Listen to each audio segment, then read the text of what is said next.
Welcome back, everybody. You got Will and I Man here from the Block Runner MetaZone and Rovi. And thanks to a community member, they're like, you need to talk about the council. They're coming through again, dude, with the hot juice. Last time a community member clued us into... So thank you, Lorenzo Guilds. That's correct. Yeah, last time a community member clued us into Bitensor. Yeah. Probably one of the finds of the year for us, right? Yeah. Because somebody in the comments was like, dude, you guys got to look into this. You like AI, you like blockchain, you like crypto, Web3, all that stuff? You're going to like Bitensor. You're going to love Bitensor. And they're right, dude. We got to interview the founder and everything, so looking forward to what this spills into, because this is another juicy, interesting project. Yeah, and shout out to Jay for putting us in contact with, I guess, the people in their Discord for Bitensor. So yeah. But yeah, so big deal. Our community members cluing us into this stuff, and so we decided to look into it, and we thought, I was like, this deserves a discussion. Yes. So what are we looking at here, dude? All right. So counts. So we're back in the BRC20 space now. Yes. Yeah. So potentially, I'm going to pitch to you whether or not we should join this Illuminati group, according to Lorenzo. Okay. AKA Illuminati of BRC20s. I mean, as much as I like BRC20s, I'm already pretty much in of that description. Yeah. I want to be part of the BRC20 Illuminati. Yeah. Fuck yeah, dude. All right. So this is the council. So it's a point of authority on all things ordinals. Okay. Right. Authority, eh? Yeah. Gotcha. So reference for reliable, high quality projects. So this is basically a group that tries to aggregate valuable technologies in the BRC20 Bitcoin space. Okay. And potentially they sort of sign off on like something that is useful, valuable. Okay. So that brings up several questions already. Like why do they have any authority in the first place? I think it's like crowdsource confirmation on like good projects, I guess. Right. But I think what we're going to see here, though, once we dive deeper, it's more like these people are somebody's, right? They're not just anybody's, at least the council themselves. They're trying to build a community around this provenance, I guess, they have as individuals, even though they've created like a nice little wrapper of anonymity. How do you say it? Anonymous wrapper. Even though we've already found some of them. Yeah. they're not as anonymous as they look. Yeah, and they're not trying to be anonymous. True. They're just forming a group. Some are not anonymous and some are. But I think that element of like, it feels like an anon initiative, but they're not like hiding. Yeah. Like, so you can actually trace to their, like I said, what makes them valuable as individual council members. Right. That's where you can identify, collectively, these guys have done a lot of shit. Yeah. Like, we're going to look into a few here in a second, but it's like these are founders, CEOs, big time investors, people who've been in the space for many, many, many years, and they've had influence on it. Right? Yeah. And so this is starting to show me elements of like a coordinated like marketing push for something like this. Like the same thing we saw with Bored Apes. We saw that with Pepe Coin, ERC20 token. Yeah, that just kind of came out of nowhere. It just got like the biggest push of all time. Yeah, and don't mistake that this is like organic in any way for like any of these like huge projects. It's like a coordinated marketing effort, right? Yeah. That's how they get as big as they do. Yeah, if you're new to the space or you got to understand how much marketing plays into everything. It's like 90% of especially during a bull market. Or like anytime there's some sort of market awareness and appreciation and value of something, it's largely due to the marketing efforts of whatever entity that's crushing it at the moment. Yeah, usually you're doing really well in marketing when you have influencers involved. That too. Yeah, so you identified all this, right? It's like, man, like these guys have the influencers, right? Like triple O ors, like the big ones. They're starting to aggregate them. Yeah, so that's a good sign, So that not only that, we're gonna get a little bit deeper into some of these tweets here, but they're working on this thing called Toshipad, right? And so let me jump to that part here. And it says the first BRC20 launchpad. Yeah. So when I saw this, I was like, okay, so we're starting to follow sort of the path of what Ethereum followed. When launching tokens, right? They had ICOs, then they had IDOs. Yeah, the IDOs were huge, mostly stemming from Polkastarter. Yeah, because remember when ICOs happened in 2017, that was like a bubble that popped. Yeah. And then we thought there was a potential that the ICOs would never happen again. Yeah. And then all of a sudden IDOs happened. Correct. Decentralized initial offerings. It was, they weren't like full blown like public sale events like ICOs were. Yeah. You know, teams completely self funded their operations off of an ICO token launch. The IDO was more like a marketing mechanism just to generate and like to onboard an initial community essentially, because they only offered like up to like 1 or 2% of their whole token supply for purchase, right? And then he had to go through very like stringent, regulatory clearances and stuff like that to even participate in that stuff. But nonetheless, it was still like a very, very viable strategy for a lot of up and coming projects that were launching in that time during that era. It's like, dude, if you're going to launch a token, you might as well IDO, so that way you have some people who actually want to hold this thing and believe in the future of it and stuff like that. Yeah, and I guess one project that used Binance Launchpad was Polygon or Matic at the time. Yeah, those were IEOs. Those are pre-IDO. That's a different version, right? Initial exchange offering. So these Launchpad things are important. They're important, These mechanisms of like, token generation events, right? As opposed to just like obscurely, minting a token contract, right? Injecting some liquidity on Uniswap and then like self-marketing, right? It's going to be much more difficult of a road or pathway. But these types of aggregate platforms, they usually are like indications of like a incoming bull run. You know what I mean? That's right. Yeah. Yeah, and so these platforms, they platformatize the leverage of influencers, right? And so it aggregates all the eyeballs, gives you the best chance for your token to sell out. Yeah. And it's better than just like going to a specific website to buy a token. Right. So I think this is probably, they're claiming to be the first for BRC20, and this is the first we've seen for sure. And it's not live yet. It's in construction. Right. I think if you go to their roadmaps and stuff, that's basically the main initiative they're working on right now, right? Yeah. So phase 1 of the council is to reward council holders, first partnerships, Launchpad demo, which is the Toshipad, and then the first launch partner. So yeah, considering that like so let's go into like who are these members that you found so far? Like what makes them notable, right? Okay. So scrolling through their Twitter thread, I found a discussion between GDA Capital. Here we are. GDA Capital, Michael Gord, and then Serge Ajaman, which is the founder of Centauri Group, and the Ordinals Council and Toshipad. Okay, so we're starting to identify humans here. Yeah. And then Charlie Hu, managing partner of Lucid Blue Ventures, and co-founding councilman and Ordinal Council. So these are two of the potentially roughly 28 or so council members that exist at the moment, according to their Twitter bio. Right. So that's interesting. So we got a big investor, we got a big founder of a previous organization that's been involved with Web3. So these are guys that they have some pull, right? Yeah. They have some clout, they have some ability to attract bigger names into this organization. Yes. Yeah. There's another tweet over here that God, what was that, dude? Bitcoin BRC20. ETH Maxi, how's that one make you feel, TJ? Not great. Not great. You feel a little violated, don't you? Right. There was one more I wanted to show you. Here we go. So it says over 1,000 people watched tonight's live AMA on Huobi Global Platform. Led by one of the counselors.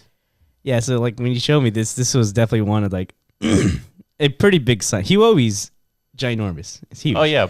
What business do they have like interviewing some fucking Anon mask? Dude? Yeah. Like why? Yeah.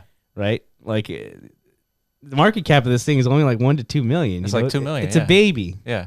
Why is Huobi interested in a baby? That's a great question, dude. I know. Huobi, 1.4 million followers doing a live AMA on a mask.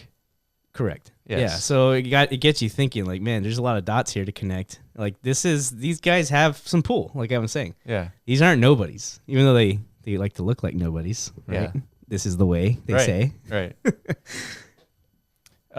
Okay. So I guess presenting the part of this presentation is Serge, Web3 Hyper Accelerator, Chief Builder at Centauri Group, founding councilman. So here's another one. Yeah. And Bitcoin Punks and Zen. If you know anything day about one. Zen. Yeah. Zen did a lot of Zen's been making a lot of noise, because of I think the founder Jack Levin. He's been out there. He launched his own VampX token for BRC20. So yeah, we're tapping into many different like communities and groups here, like this council. Yes, it's very diverse from what we're seeing. Yeah, so here's the Twitter account for GDA Capital. So where institutional capital meets digital assets. So basically an investor just investigating. Charlie Hu, of course. We suspect that this was the guy behind the mask here. It says, great live streaming. Thanks again for the Huobi invitation. I think that's pretty clear, dude.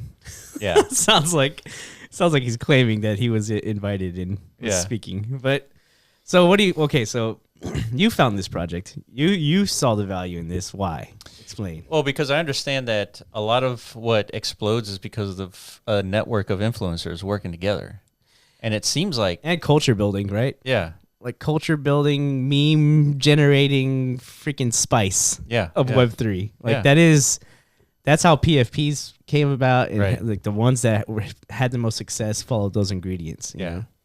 What was the website that you use? Ord Space? Yeah. Is that a Ord Space? Oh, you know what? Let's actually go to CoinGecko. All right, let's talk about the tokenomics here. Here it is. 2 million market cap, $224. Circulating 10,000. supply is 10,000 tokens. So they've already minted out, and I think they claim like they had one of the fastest mints. I think like a 15 or 6. What did they say? Like 90 minutes. 90 minute. Like that's how long it took them for all the mints to go out. Yeah.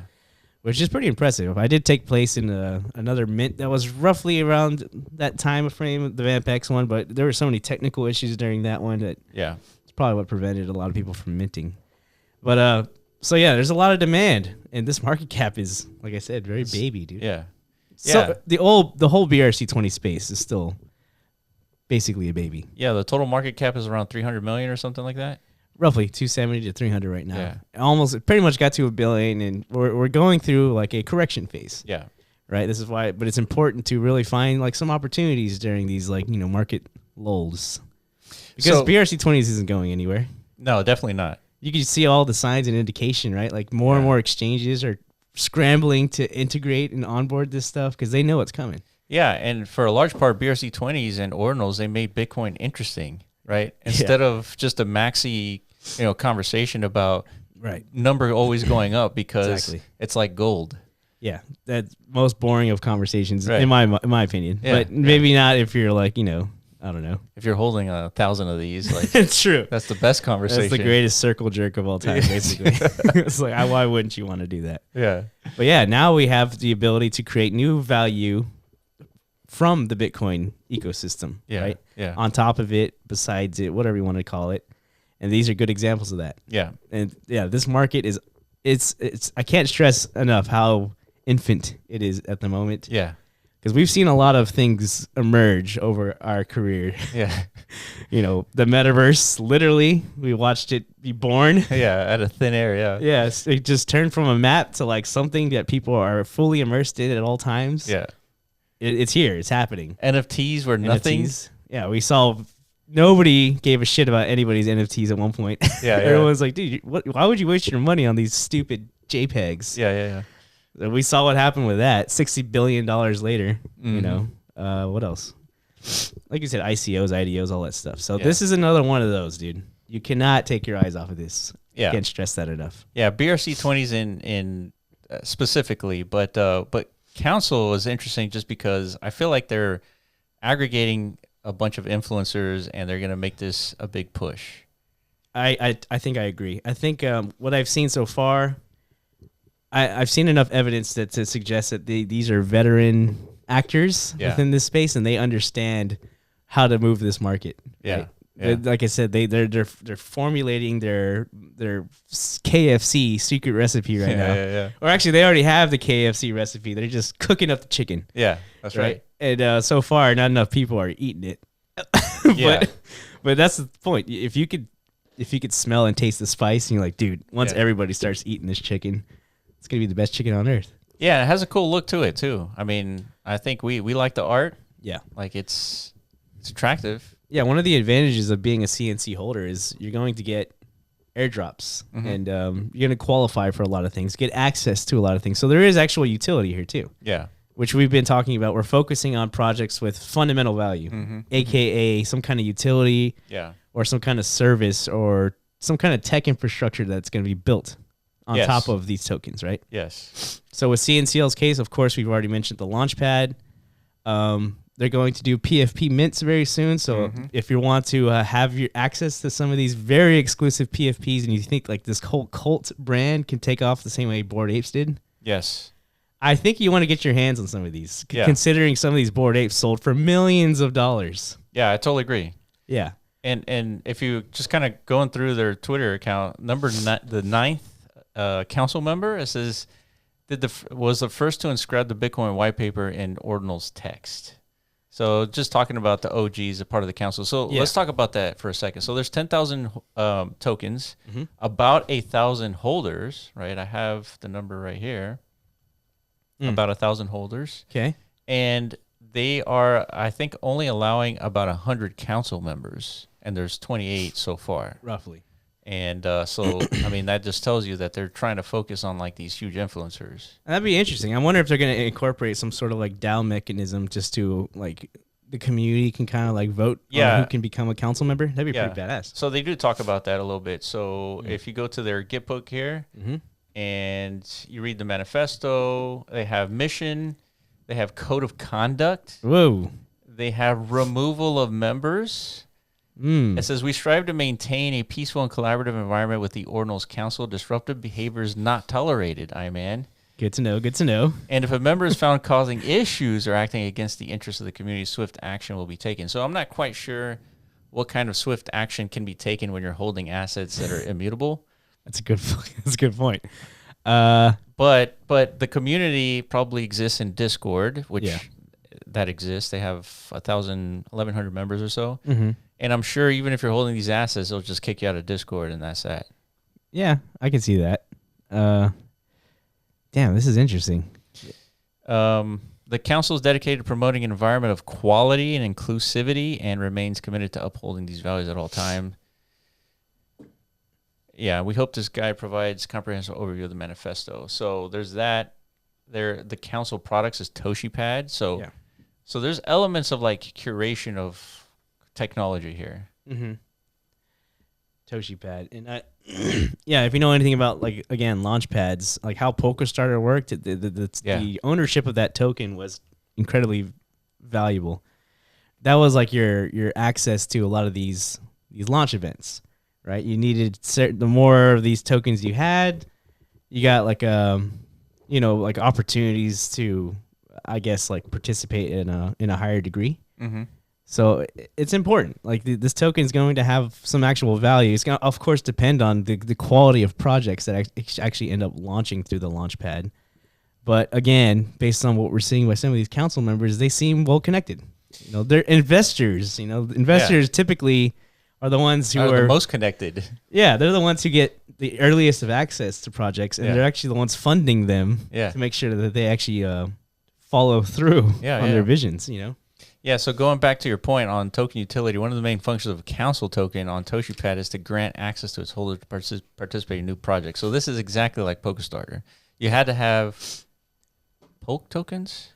POLS, Polls tokens. Yeah, that's what it was. I remember those, yeah.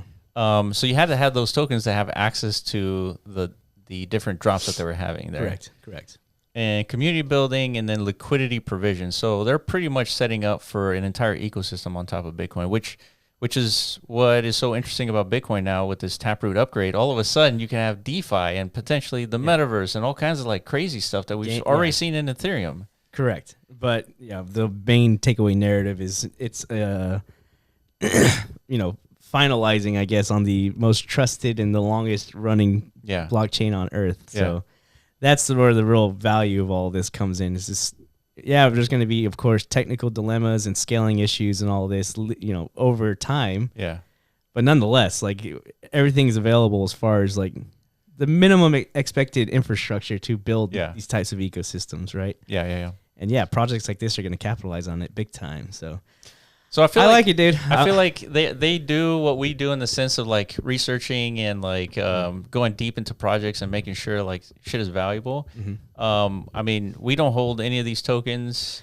We just found it and we looked into it and it looks interesting. We definitely don't recommend anybody buy these tokens or anything like that because we never give investment advice. I think this is just one of the more entertaining spectacles. 100%. This is going to snowball into, I think, a madness fest, just like what IDOs did. That's right. The IDO mania, it was like a 6-month long craze, maybe 6 to 12 months. It was a long time. Yeah. IDOs were pumping out like mad, and it wasn't just Polkastarter. We saw like tens of different launch pads emerge for every chain. Yeah.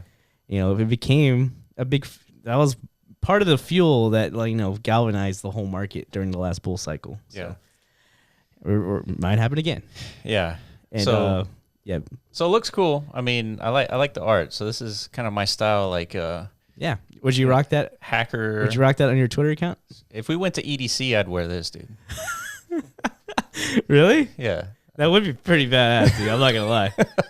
I mean, but all this was obviously rendered with Midjourney. Like you go through all their media and all their graphic stuff. It's all clearly Midjourney stuff. So. Do with that information that you will. I mean, we're living in the era of AI. Everyone's going to be doing that moving forward. So it doesn't matter. I don't care if my PFP was AI generated or not. I think that makes it cooler. No, I totally agree. Yeah. All right, guys. Well, that's been the council. Let us know if you find something cool that you want us to talk about. Yeah. Always appreciated.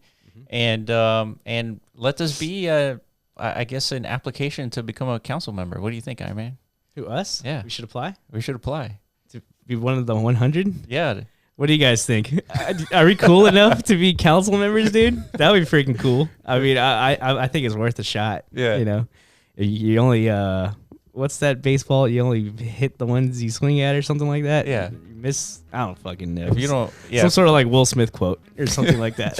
I guess something like that. Yeah. That's close. Close enough. Yeah.